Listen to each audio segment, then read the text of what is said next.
Hi everyone, welcome back to Tech It Simple. Today I'm going to show you how to redeem Wish gift card online using a computer.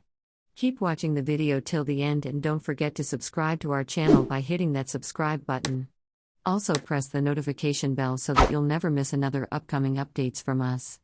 Now let's jump right into the video. Open up a web browser of your choice in the URL box located at the top of the screen. Type in www.wish.com and press enter. Go ahead and select a product that you'd like to shop with Wish.com and give it a click. Click on the buy button and the item will be added on your shopping bag. Go on, click on your shopping cart at the top right hand corner and click on the checkout button, and from this page, select your payment method. If you'd like to redeem your gift card with the Paradox, click on apply a coupon at the top right hand corner. Now enter your gift card number into the text box available to you from Wish.com. Finally click on the apply button and you will be able to redeem your gift card for Wish.com. That is how it can be easily done. I hope the tutorial was helpful to you.